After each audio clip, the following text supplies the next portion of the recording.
Continuamos con el curso de dinámica de estructuras e ingeniería sísmica. Estamos dentro del tema 2, dinámica de sistemas de n grado de libertad. En la primera sección vimos la idealización de las estructuras y el concepto de grados dinámicos de libertad. Luego vimos la ecuación diferencial del movimiento con sus matrices y ahora vamos a ver el concepto de modos y periodos de vibración de un sistema de muchos grados de libertad.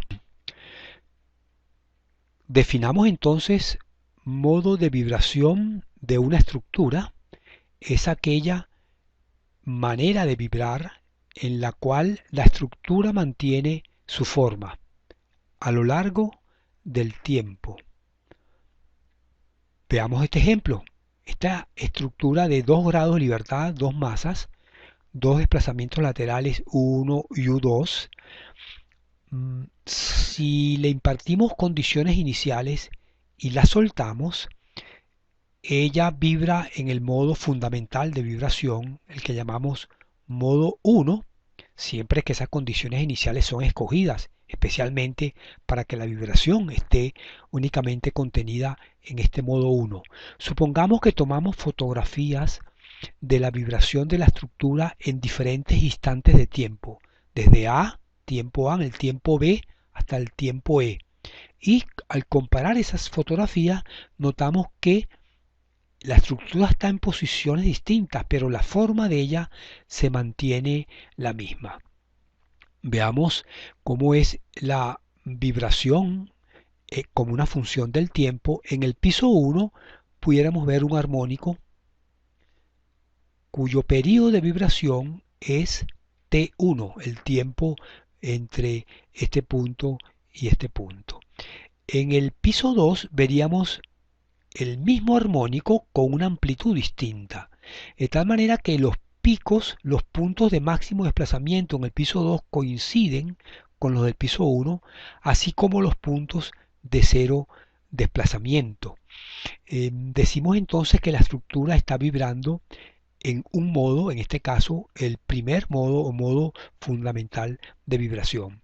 Matemáticamente escribimos que el vector desplazamiento, aquel que contiene el desplazamiento U1 y U2, es igual a un escalar que depende del tiempo y un vector que no depende del tiempo y es quien contiene la forma de vibrar.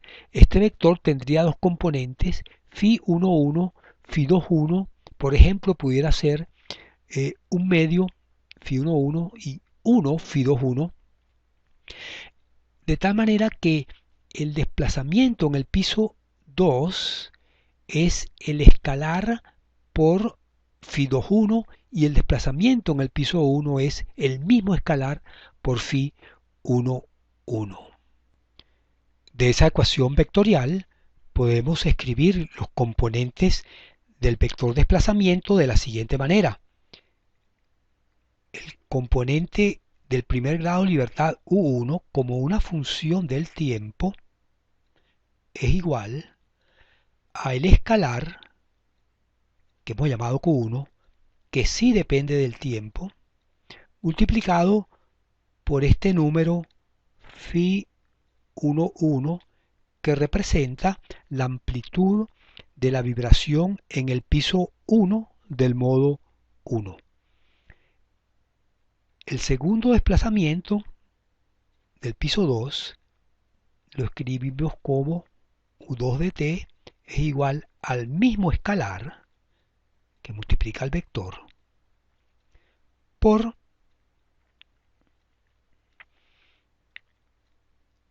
el número Φ21, que representa la amplitud del modo 1 en el piso 2. Observen que si calculamos el cociente entre el desplazamiento que depende del tiempo en el piso 2 y el desplazamiento que también por supuesto depende del tiempo en el piso 1, se nos cancelan el escalar, la función del tiempo, y nos queda únicamente Φ21 entre Φ21. 1, 1. Es decir, aquí no aparece ninguna fusión del tiempo.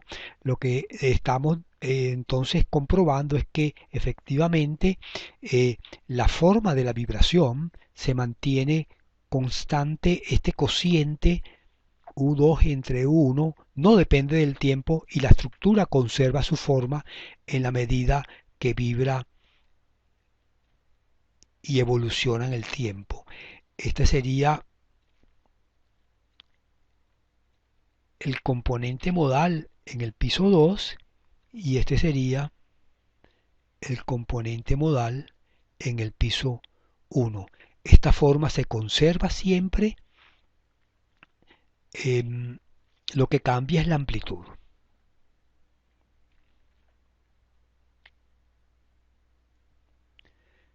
Se puede demostrar en la teoría de dinámica estructural que un sistema estructural tiene tantos modos de vibración como grados de libertad dinámicos. En nuestro ejemplo de dos masas y dos grados dinámicos de libertad, por tanto existe otro modo de vibrar adicionalmente a este modo que hemos llamado primer modo o modo fundamental. Este es el segundo modo que mostramos en la siguiente lámina.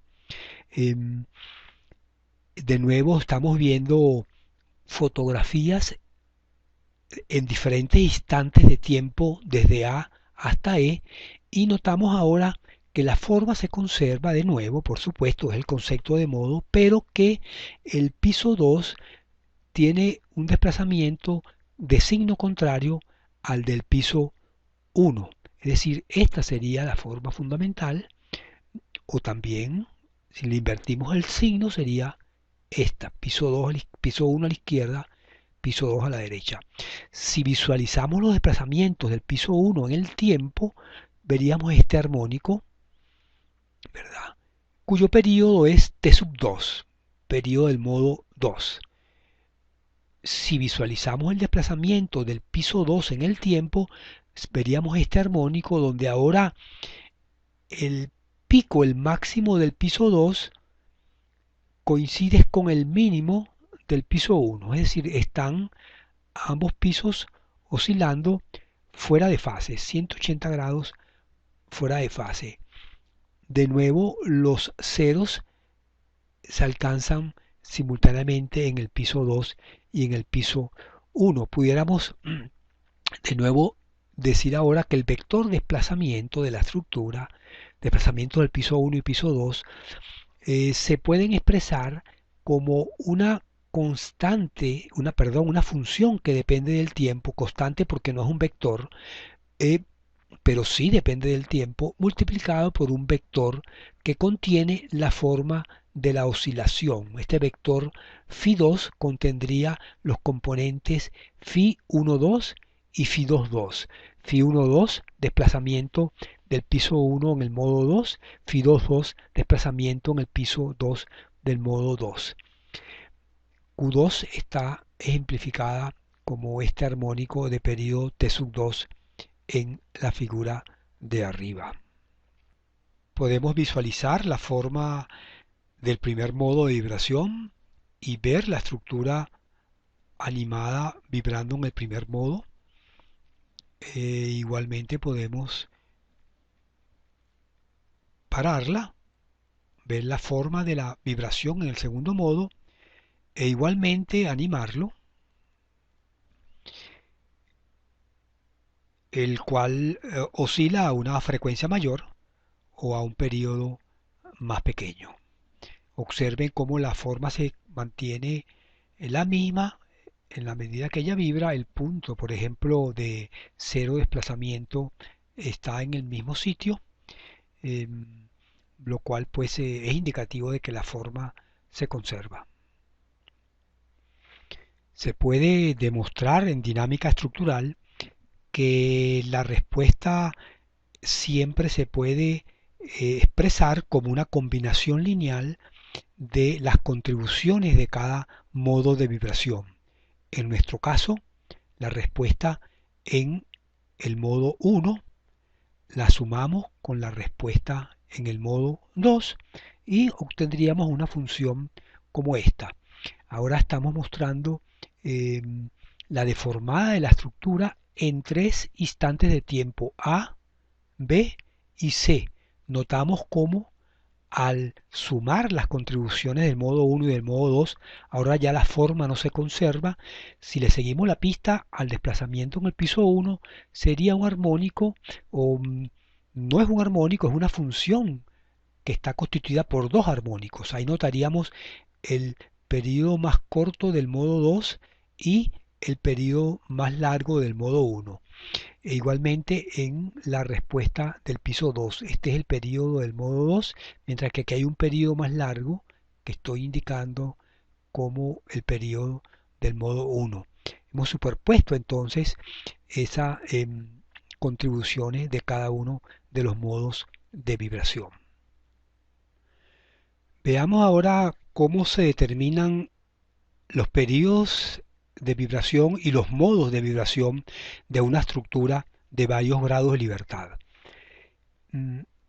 Esta es la ecuación que permite la determinación de periodos y modos. Reconocemos que aquí hay un paréntesis, dentro del paréntesis hay una diferencia de matrices, la matriz de rigidez, menos un escalar que multiplica a la matriz de masa. Este escalar se le denomina autovalor lambda I. El paréntesis está multiplicado por un vector phi de I que corresponde a los modos de vibración. Y esto es igual a un vector que tiene puros ceros, vector nulo. De tal manera que estos autovalores, lambda I, son iguales al cuadrado de la frecuencia circular. Es decir, las frecuencias circulares del sistema son iguales a la raíz cuadrada de lambda I. Y los periodos se calcularían como 2pi sobre omega i, los periodos de vibración. Lo primero que queremos decir es que en esta ecuación que nos permite calcular periodos y modos de vibración, las propiedades del sistema es lo único que aparece, la matriz de rigidez y la matriz de masa. Es decir, los modos de vibración y sus periodos no dependen de las condiciones iniciales del sistema, no dependen de las cargas aplicadas, son una propiedad intrínseca a la estructura y solo dependen de los valores de las masas, de las rigideces y de la manera como estas masas y rigideces se distribuyen en la estructura. Examinamos ahora esta ecuación. Esta diferencia de matrices, la segunda matriz multiplicada por un escalar, da lugar a otra matriz, ¿verdad? Como K es una matriz cuadrada de n por n, siendo n el número de grados de libertad dinámicos, y m también, esta resta nos da otra matriz también cuadrada, de orden n por n, que está multiplicada por un vector que tiene n componentes.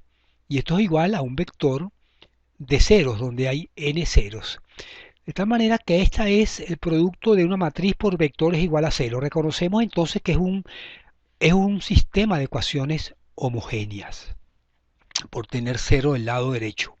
Recordemos el caso de una ecuación escalar. Si fuera un sistema de un grado de libertad y esta diferencia de matrices la llamamos A por el vector de incógnitas, en este caso un escalar, A por phi es igual 0. Inmediatamente decimos que hay una solución que es la solución trivial. Cuando phi igual 0, A por phi satisface la ecuación A por phi igual 0. Para tener soluciones distintas de la trivial, deberíamos decir que A es igual a 0. Si A es igual a 0, entonces cualquier valor de phi satisface esta ecuación y tendríamos soluciones distintas de la trivial. En el caso de múltiples grados de libertad, ahora hablamos de una matriz A, diferencia de dos matrices, por un vector de incógnitas phi igual a 0. Se demuestra en álgebra lineal que la condición para que existan valores de phi distintos de los triviales es que esta matriz A sea una matriz singular. En otras palabras, que su determinante sea igual a 0. Esa es la condición que impuesta nos permite determinar los valores de lambda desconocidos hasta el momento. De tal manera que para calcular los periodos de vibración, la ecuación que tenemos que resolver es el determinante de lo que está en paréntesis, determinante de k menos lambda i por m es igual a 0. Determinante de una matriz cuadrada da lugar a un polinomio en lambda. Ese polinomio tiene de grado n, porque en esta matriz hay n filas y n columnas. De tal manera que el calcular el determinante nos conduce a un polinomio en lambda de grado n y por lo tanto nos va a conducir a n raíces de lambda. Esas raíces de lambda las agrupamos de la siguiente manera. Decimos que la más pequeñita la llamamos lambda 1 y así sucesivamente. Luego a la siguiente lambda 2 hasta lambda n, que sería el autovalor de mayor tamaño. Las frecuencias son las raíces de los valores de lambda y quedarían ordenados de la misma manera. La frecuencia omega 1 es la más pequeña, la frecuencia omega n es la frecuencia más grande. Los periodos, como están conectados con el inverso de la frecuencia a través de 2pi entre omega, quedarían ordenados en forma contraria. El mayor periodo lo llamamos T1, el periodo más pequeño lo llamamos Tn. T1 lo llamamos periodo del modo fundamental, omega 1 frecuencia circular del modo fundamental, lambda 1 autovalor del modo fundamental. Vemos entonces por qué teníamos aquí un índice I y hay un índice I también, no solo en el autovalor lambda, sino en el modo, porque este sistema de ecuaciones homogéneas conduce a n valores distintos de lambda, donde I vale de 1 a n. Veamos ahora cómo se obtienen los modos de vibración. Habiendo determinado ya los autovalores, garantizamos que el determinante de esta matriz, de esta diferencia de matrices, es igual a 0. Por lo tanto, el sistema de ecuaciones resultante no son ecuaciones independientes, porque la matriz es una matriz singular. De tal manera que para calcular los modos de vibración debemos ahora resolver este sistema de ecuaciones homogéneas. Ahora lo que está entre paréntesis ya es conocido. Al ser conocido lambda, puedo restar las matrices y una matriz por un vector igual a 0 es un sistema de ecuaciones homogéneas donde ya no nos interesa la solución trivial, sino las soluciones distintas a la trivial existen porque no todas esas ecuaciones son independientes. Por lo menos hay una ecuación dependiente del resto de las n ecuaciones. Este es el vector de incógnita que queremos determinar. Es un vector que hemos denominado phi de 1i, del modo i hasta phi ni. Hay n incógnitas porque hay n grados de libertad que describen la forma de cada uno de esos vectores. De tal manera que hay n incógnitas, pero hay n-1 ecuaciones independientes. Por lo tanto, es posible asignar un valor arbitrario a una incógnita y el resto de las incógnitas, n-1 incógnitas, determinarlas resolviendo el sistema con n-1 ecuaciones independientes. Este proceso de asignación de un valor a una de las incógnitas se denomina normalización. Un procedimiento simple e inmediato es decir, por ejemplo, el componente del vector el último del grado n, le asignamos el valor 1 y resolvemos las restantes n-1 ecuaciones con n-1 incógnitas. Otro procedimiento de normalización que se utiliza en la mayoría de los programas de cálculo es el de normalizar los vectores de manera tal que cuando se multiplica el vector por la matriz de masa se obtiene la unidad. Aquí pondríamos, por ejemplo, vector 1 traspuesto por la matriz de masa por el vector 1. Este es un escalar que vale 1. Esa es la idea de este procedimiento de normalización, de tal manera que esto funcionaría o se aplicaría de la siguiente manera. En primer lugar, obtenemos unos vectores normalizados de cualquier manera, por ejemplo, esta, asignándole 1 a la último componente de ese modo, y este vector lo introducimos en esta expresión raíz cuadrada del vector traspuesto por m por el vector. Le calculamos su inverso, lo multiplicamos por el mismo vector original y eso nos produce un vector modificado que satisface esta propiedad de normalización que llamamos normalización unitaria con respecto a la matriz de masa. Ustedes pueden comprobar sustituyendo este phi normalizado dentro de esta expresión que satisface esta ecuación y después de hacer este triple producto obtienen la unidad. Por tanto, reconocemos que este procedimiento de cálculo y normalización del modo phi de i se aplica para cada uno de los autovalores, es decir, al autovalor lambda 1 le corresponde un modo phi 1, al lambda 2 un modo phi 2 y así sucesivamente, o sea, hasta completar los n valores de autovalores, frecuencias y periodos y los n modos de vibración. Mencionemos además una propiedad muy importante de esos modos de vibración. Es decir, esos modos son ortogonales entre sí. No ortogonal consigo mismo, pero un modo es ortogonal con el resto de los modos de vibración. El modo phi i es ortogonal con el modo phi j a través de la matriz de masa. Se escribe de esta manera, ¿no? Phi de i traspuesto por m por phi de j es igual a un escalar 0. Análogamente, también se demuestra de que los modos son ortogonales con respecto a la matriz de rigidez.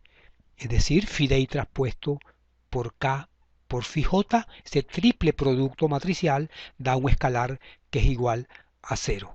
Esta propiedad de ortogonalidad de los modos es la que permite el desarrollo de uno de los métodos más poderosos en dinámica estructural para calcular la respuesta ante muchas perturbaciones, no solo acciones sísmicas, que es el método de análisis modal o el método de superposición modal, que dice que cualquier configuración de desplazamientos de la estructura en cualquier instante de tiempo se puede expresar como una combinación lineal de las contribuciones en cada modo de vibración. Veamos un ejemplo de cálculo de periodos y modos de vibración. Este es un pórtico de 2 pisos, 2 masas a nivel de la losa o a nivel de las vigas. Es un sistema de 2 grados de libertad, masas iguales, rigideces de entrepiso iguales. Este es el pórtico que estudiamos en un video previo y le calculamos su matriz de masa, que es la indicada, la misma masa a lo largo de la diagonal principal, 0 fuera de la diagonal principal, y la matriz de rigidez está dada por esta matriz 2K menos K menos K, K. La ecuación para determinar periodos y modos de vibración es la ecuación indicada, que es lo que hemos denominado problema de autovalores lambda y autovectores phi. Comencemos con la primera parte, que es la determinación entonces de los autovalores lambda.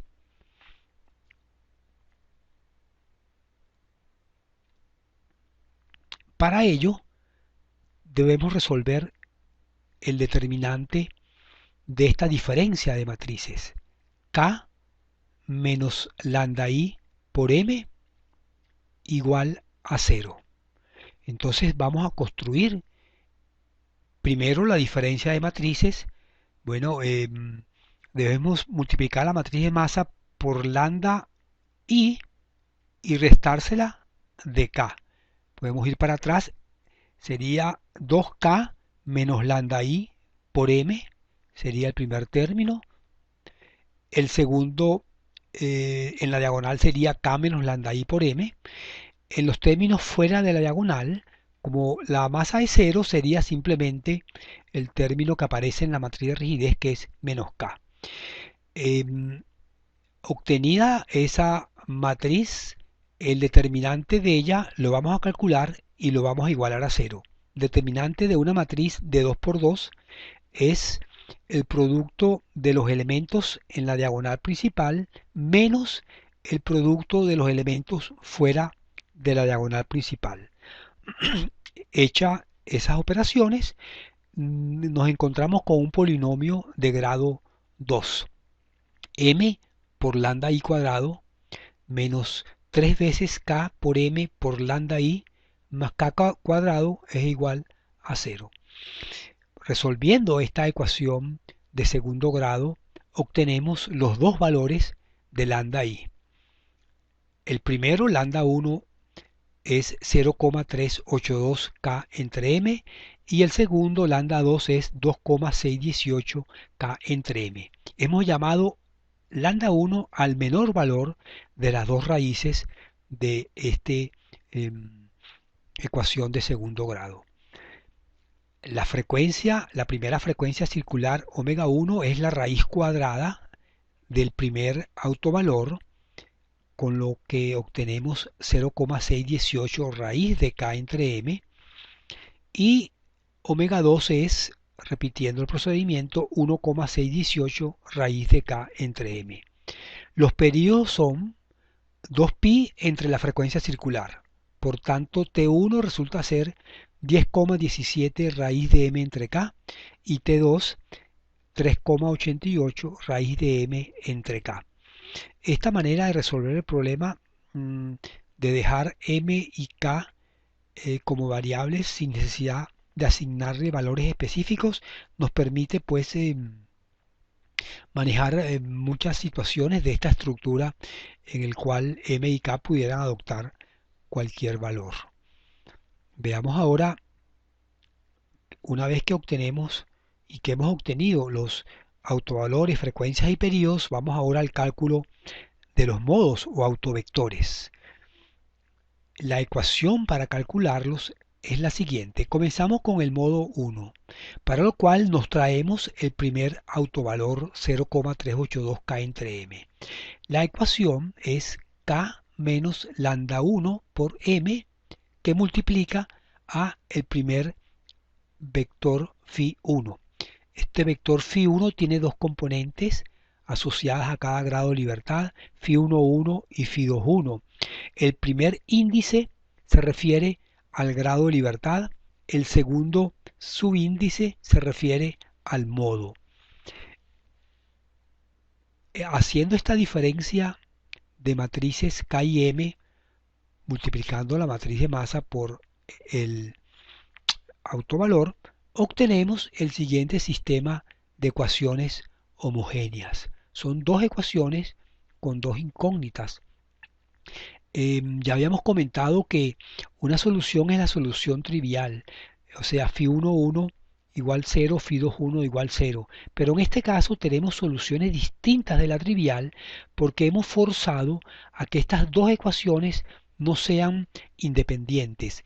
Una ecuación depende de la otra y eso lo hemos forzado cuando hemos dicho que ese determinante de la resta de matrices es igual a 0. Esa resta de matrices entonces es una matriz singular, por lo que las ecuaciones no son independientes. Una solución es, decíamos, adoptar un valor arbitrario cualquiera a una de estas incógnitas. Vamos a adoptar el valor phi21 igual 1 y podemos despejar la otra incógnita de cualquiera de esas ecuaciones. Si tomamos la segunda ecuación, en primer lugar podemos dividir entre K, dado que K aparece en todos los elementos, y nos quitamos esa constante, y multiplicando la segunda ecuación, la segunda fila de la matriz por el vector, tendríamos menos 1 por phi 1, más 0,618 por phi 2 que es 1, es igual a 0. De ahí inmediatamente notamos que phi 1 es igual a 0,618. Conviene siempre verificar que la primera ecuación también se satisface, de tal manera de hacemos una verificación numérica de nuestros cálculos. Una vez obtenido ese vector, que aquí lo mostramos gráficamente, 1 es la coordenada en el grado de libertad 2, arriba, 0,618 es la coordenada modal en el piso de abajo, y esta es la forma de formarse la estructura. Podemos normalizarlo de otra manera, como decíamos, normalizarlo tal como lo hacen los programas de cálculo, si se desea. No es realmente necesario. Nosotros podemos continuar más adelante con este vector eh, y proceder con los cálculos de respuesta dinámica ante cualquier perturbación externa, pero de una vez mostramos aquí cómo se normalizaría eh, si queremos que esos vectores sean a su vez eh, mm, multiplicados por la matriz de masa sean iguales a la unidad. Ese procedimiento que explicamos hace un momento dice que el vector que hemos calculado de esta manera lo sustituimos en esta expresión y obtenemos un vector 1 modificado que satisface esa propiedad de que su módulo vale 1 cuando se pre-multiplica y post-multiplica por la matriz de masa. Hecho estas operaciones, encontramos que ese vector normalizado es 1 entre raíz de m, y las componentes del vector son 0,5257 en el piso 1 y 0,8506 en el piso 2. Pasemos ahora al cálculo del segundo autovector. Para ello utilizamos la segunda autovalor y repetimos el mismo procedimiento anterior. Sustituimos el autovalor en esta diferencia de matrices y vamos a determinar el vector phi2 que hemos llamado phi del piso 1 modo 2, phi del piso 2 del modo 2. Repitiendo el procedimiento anterior, obtenemos un phi 2 igual a 1, lo seleccionamos arbitrariamente y despejando phi 1 obtenemos menos 1,618, el cual mostramos en este gráfico.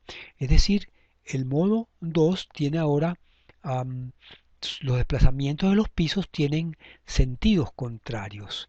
Si queremos normalizarlos de la manera indicada, pues repetimos el procedimiento sustituyendo este vector phi2 acá y así como aquí abajo, y obtenemos un vector modificado que satisface la propiedad de que al premultiplicar y postmultiplicar por la matriz de masa es igual a la unidad. El resultado es este vector que indicamos al final. Dejamos para el lector el comprobar que los vectores, los modos de vibración así obtenidos, el modo 1 y el modo 2 son ortogonales entre sí a través de la matriz de masa. Es decir, phi de 1 traspuesta por la matriz de masa por phi de 2 es igual a 0. Esta comprobación queda entonces al lector.